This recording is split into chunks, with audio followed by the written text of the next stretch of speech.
Well, good morning, magandang umaga, and welcome to today's episode of My PI Dream.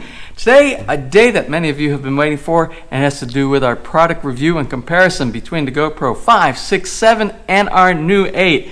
The new 8, which is yet to be unboxed here, and we're going to do here directly this morning. And we're going to talk about a little bit between each one of the models that we have here. And do you think it's a good upgrade to go from an earlier model to this model right here? So let's go ahead and get today's episode started. Now, without further delay, let's get today's video underway.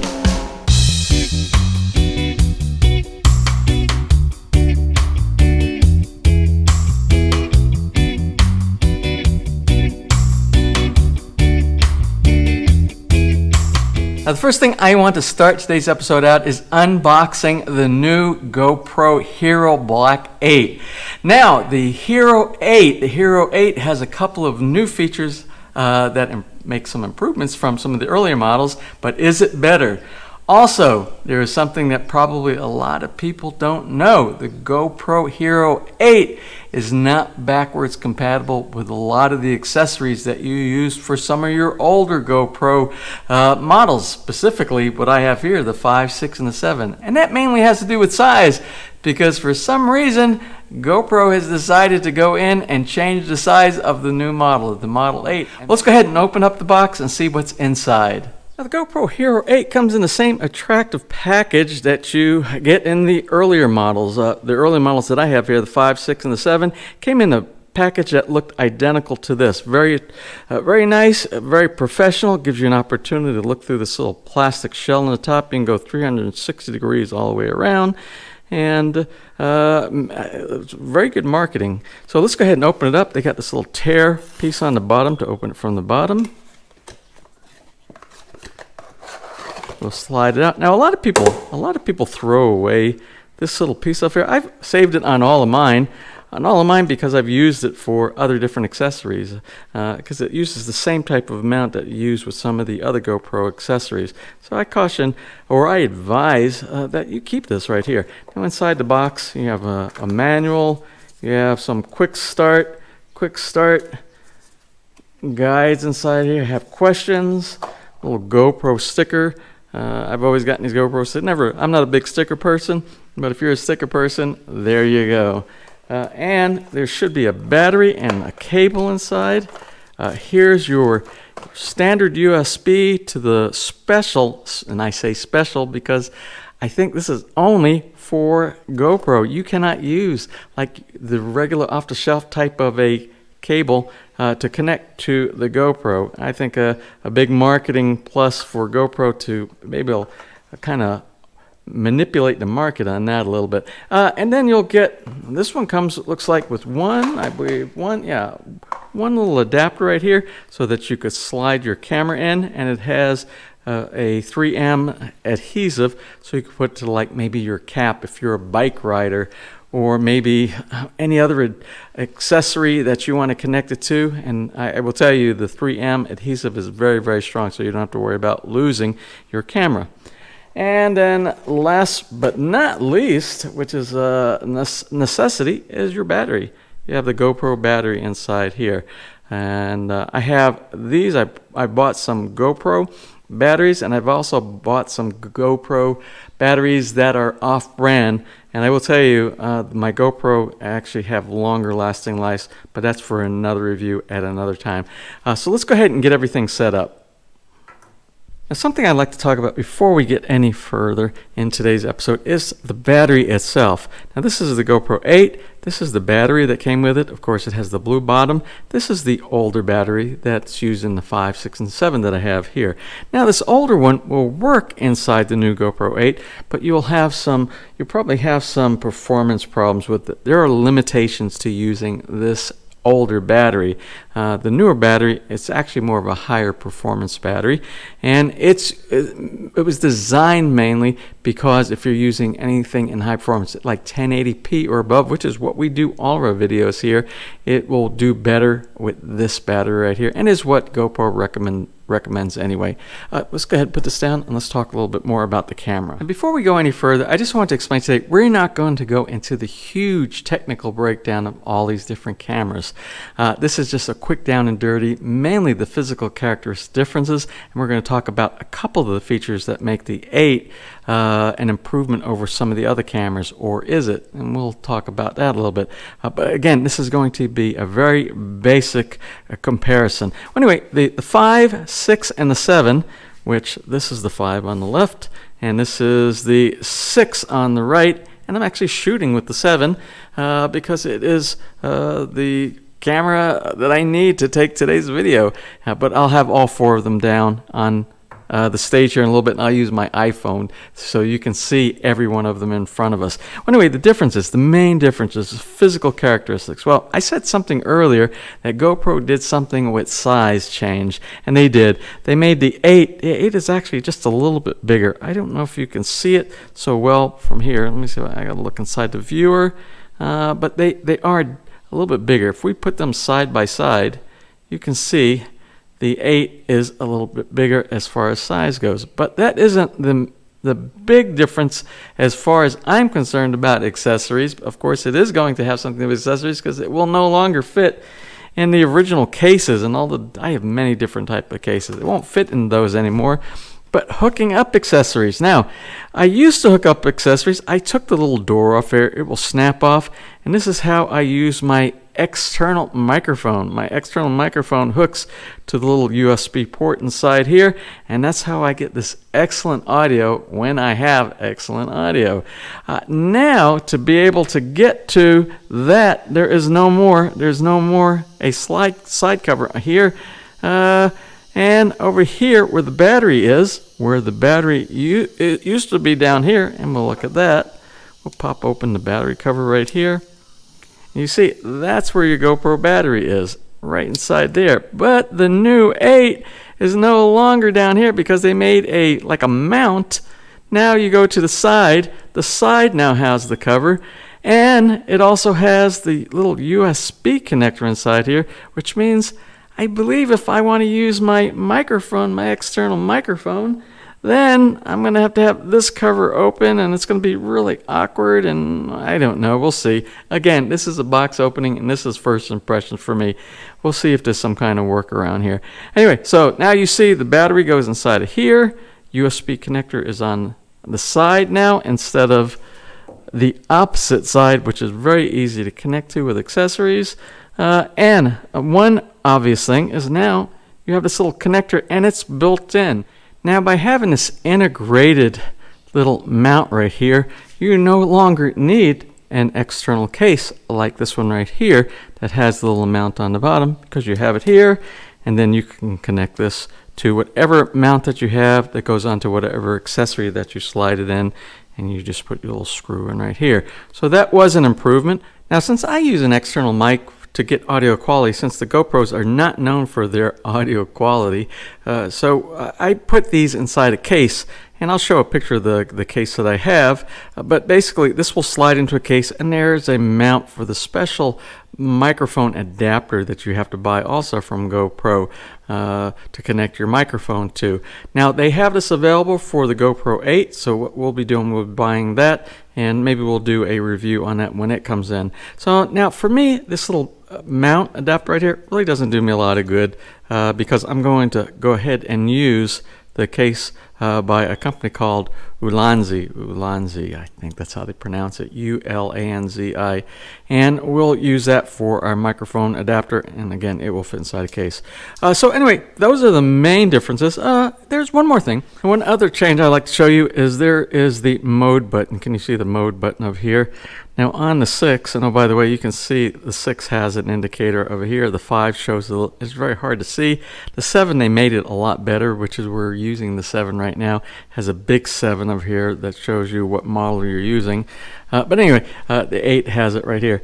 Now the mode, I was getting to a while back here now. The mode button is actually right here. and it's on the opposite side for the 5, 6, and 7. Not a big deal, not a big deal at all. But the main thing is the battery compartment.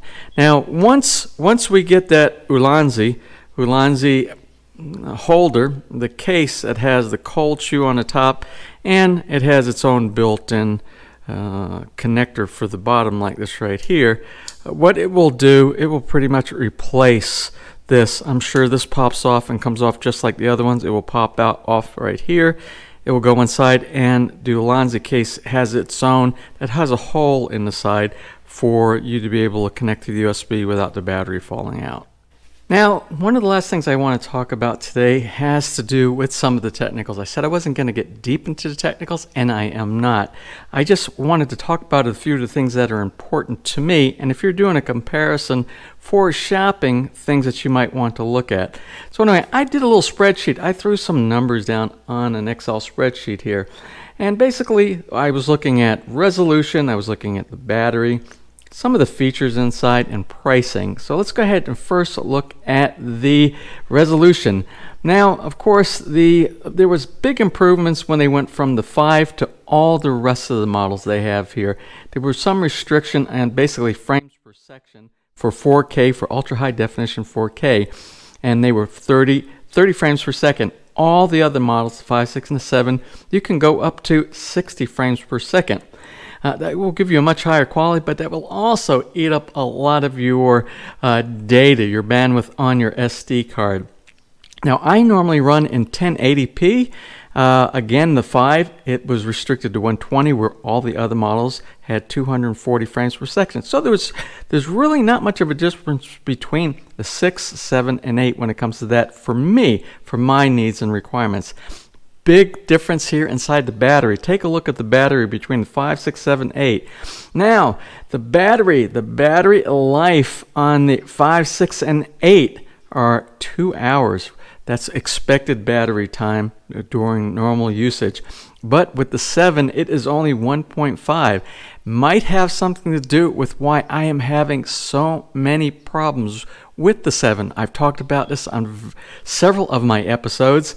Overheating, locking up, many different problems inside there. I know there is something different with the 7. Now, you talk with or you look at other vloggers who are talking about the comparisons between the cameras, and some people even say they had problems with the 6 and they love the 7. But that hasn't been the case for me. And like I said, the only difference between all of them on battery is the 7, and I think it's because it has some features that it was really not ready for. It wasn't ready for prime time the way I talk about it.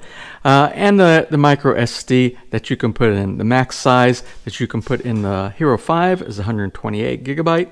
And for the remainder, 6, 7, and 8, you can go up to 256 gig. So anyway, let's look at some of the features. They all have basically the same feature. They all have touchscreen. They all have voice control. New feature on the 7 and the 8 had to do with Hypersmooth, and that's the stability of your camera when you're moving. The 8 has a newer version called Hypersmooth 2.0. I won't know until I actually go out and test the camera, and you'll get to see it too, because we'll probably be doing this in maybe the next upcoming episode. But it's possible when they introduced Hypersmooth to the 7, that might have put some of the demand which is causing the problem with the battery life. I don't know. I'm just speculating on that. And with the 7 and the 8, they came up with this new thing called Time Warp. And it has to do when you are doing video and you want to do like slow motion time-lapse videography, which is what I do often.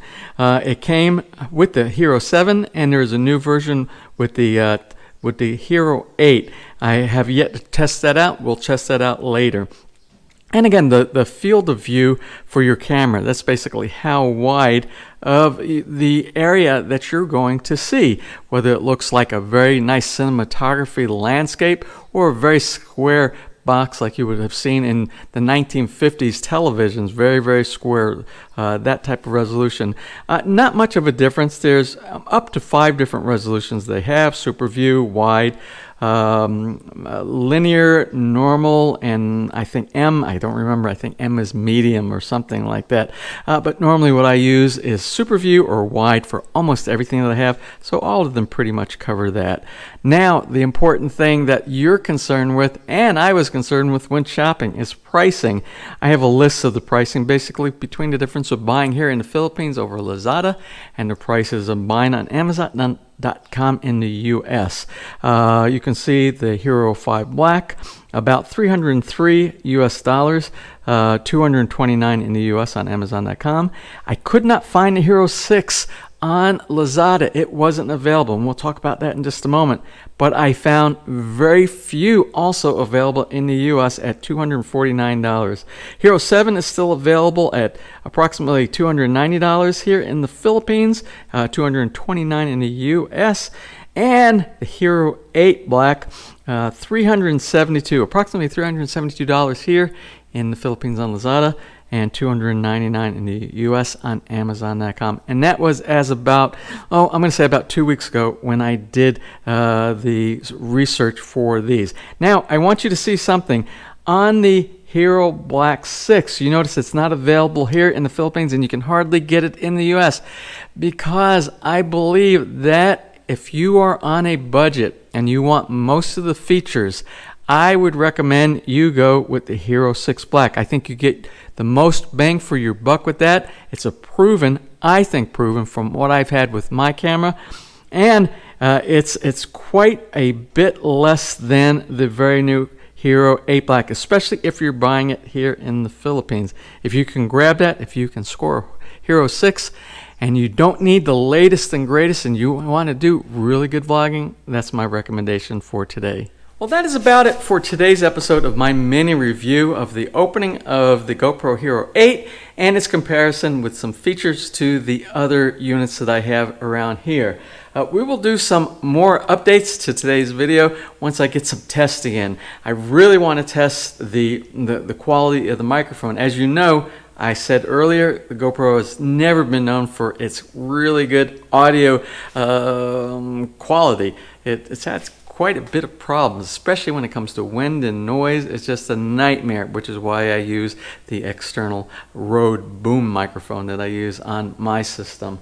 So anyway, that is it for today. I hope you enjoyed today's episode. If you did, please give me a thumbs up. Please share. And if you have not subscribed, just click on that little MPID dream heart in the bottom right hand side of your screen. You'll be subscribed and notified the next time I upload a new video. So until such time, from here in the Philippines, you have a wonderful and blessed day.